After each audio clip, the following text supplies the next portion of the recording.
This is my 1998 GMC Sierra single cab, short bed, full drive, automatic, 5.7 broken motor. This is what I'm going to start the new LS Swap series on. This is the first initial video. This is a walk around. I'll tell you what it looks like.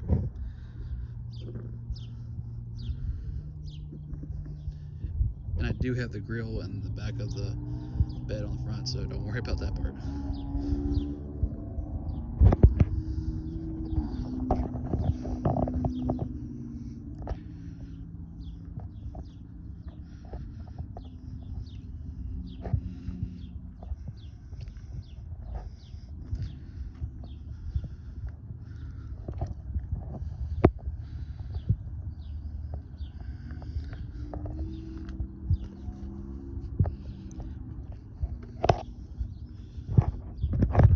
GMC Sierra off a newer truck that's 17-inch rim, so they are 265/70 R17s.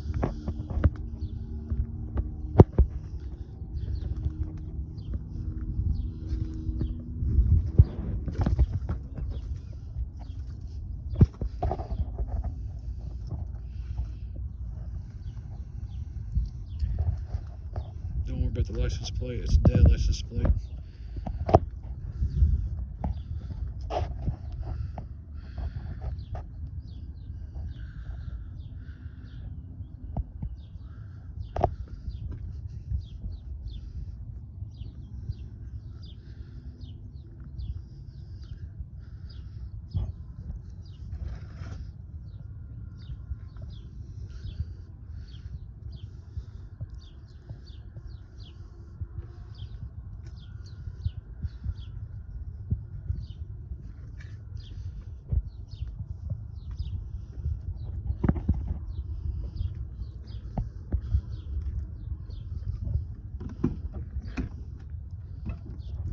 Does need cab corner and rockers.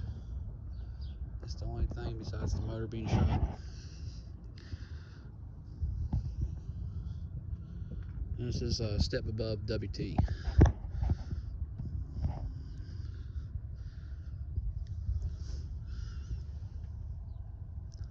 $196 if anybody actually really 194,000 miles if anybody really cares about the mileage on this motor.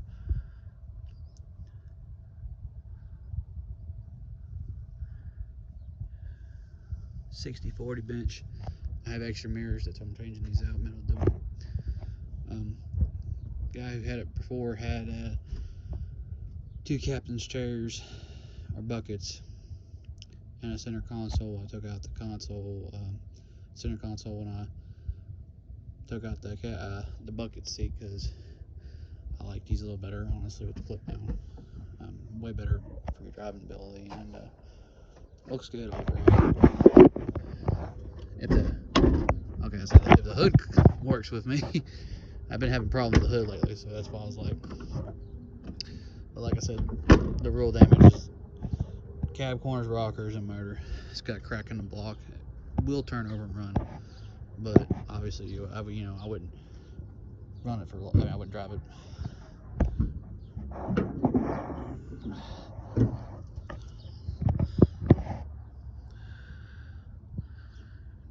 This is where the LS Swap's gonna go live at. I love the fact that what I love about this truck is it's got battery tray there.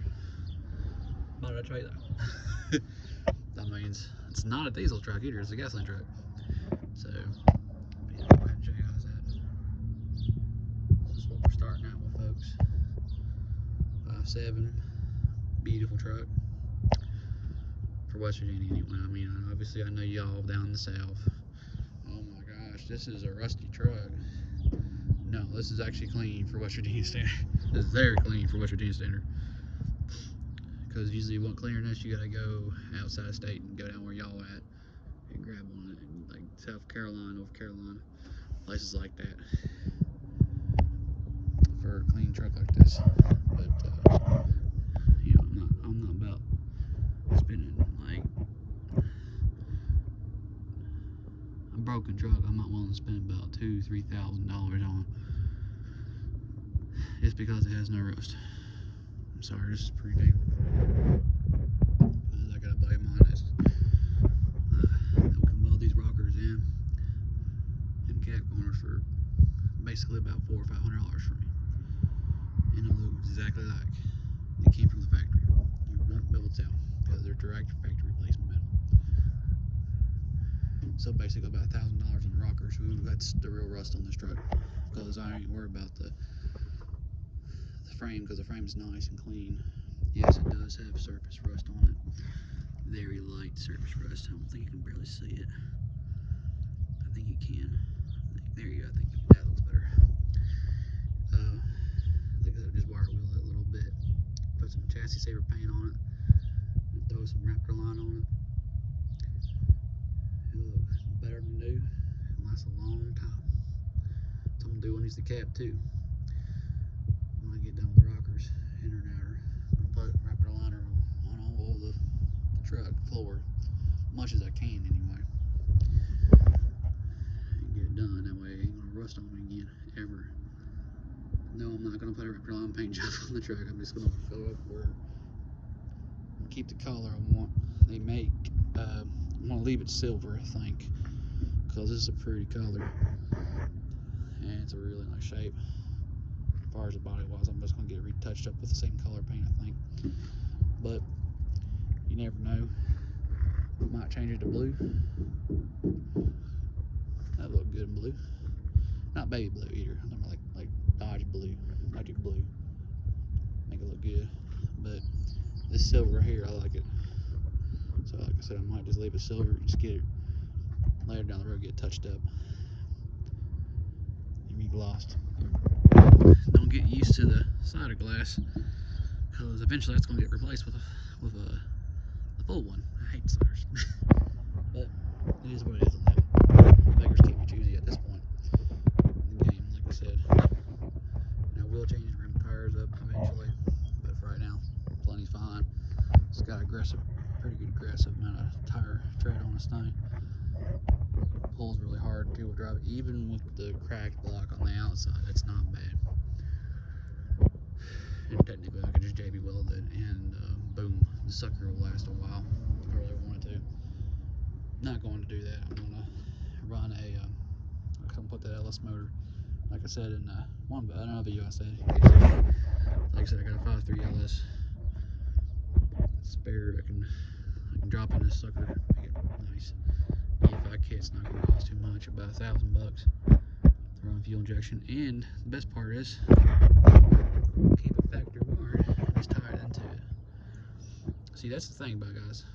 Most people want to hack all that shit up. I'm gonna say it like it is. I ain't got no sponsorship, so I can say that a little bit. But I'm gonna keep on doing it right. I'm gonna make both systems. I'm gonna leave the factory stuff on this computer to just try. That way I'm gonna adapt all the stuff to work just fine, like the pressure sensor, and the oil pressure gauge, and might use the AC, might not. It just depends. I don't care about AC too much. As long as the heater works on the defroster, that's all I give a crap about. I'm being honest. That's all I really need to defrost. Everything else is, because it's got rolling down windows, I don't know. I mean, just 511 the sucker, you know what I'm saying? 55 miles an hour. Rolling down. At one point I probably cared about AC, but not for a long time. AC is a luxury item, people. It just ain't. But yeah, it's just a good start. Like I said, I don't have the keys on me right this second. I'll have to go inside to get the house if I wanted to show you runs. But like I said, suckers got a crack in there. I'll tell you something, guys. It drove all the way down the bottom. I hit the driveway, got all up in here, straight forward, and we turned it around right over here, and then went there and backed all up in here, even on a wounded block. It's not bad. These Chevy trucks are pretty tough. I mean, I've yet to see a Ford do that. I've yet to see a Dodge do that too. with a cracked block. So I'm gonna say it like it is. That's why I like Chevy. I do like Dodge a little bit, but they suck as far as their transmissions. Anybody says they don't, they're full of crap unless you get a manual. If you got an automatic transmission from them, 45 RE sucks. Just saying, calling y'all's out on that. Ford, well, the only thing I got really against Ford is the underpower. I like the reliability a little bit, but that doesn't try to 5.4s are kind of trashy, but the old school stuff like the 5.8, 351s, 302s, 5.0s, 460s, 7.3s, them good motors. Manual or automatic, got good. Both transmissions are good on them usually. 6.9's not too bad, but you gotta watch it a little bit, honestly, with them, because like I said, the reason why on 6.9s is because they will turn over and they will not, and if it has no oil in it, and if it does, guess what's gonna happen to your motor? Where a 7.3, you ain't got oil, it ain't gonna turn over, which is good. Protect itself like that. Yes, this is a start. I personally looked every bit of this truck. This is a trade truck. Like I said,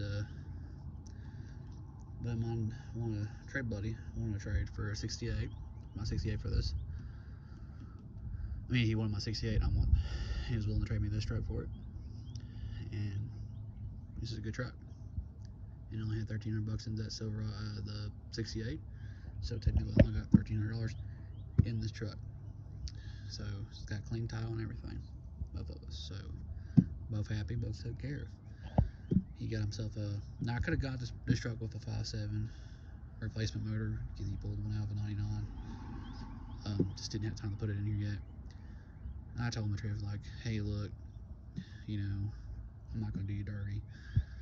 You can go ahead and keep the 5.7 motor. If it runs, just put an intake, carburetor intake on it, put a regular carburetor on it. That's a good motor for that. That'd be a great motor for that 68 because it is a carburetor truck to begin with. If you take a Vortec motor, put an intake, they sell Vortec this style of carburetor intakes. It gets rid of that spider rejection crap, and then it makes about good power too. It makes about 300 horsepower, about 300 horsepower, and about 325 foot-pounds of torque. It's a beautiful motor, awesome. And you can put HDI distributors in them too, and that's what I told the buddy, and that's what I think he's going to do.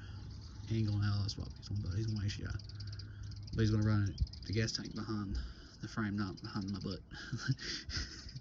So pretty happy about that. He's going to get it on the road soon too. He's got a lot of parts. He's got access to. He's got other buddies that's got a lot of parts and whatnot. So he'll have it on the road. So that was another thing I wanted to do is I want him to get that truck, make one good truck and have it on the road. And I was just getting along with the tooth. It's a good day here. It's about it's about 70 degrees, West Virginia, and about 5 o'clock, 6 o'clock.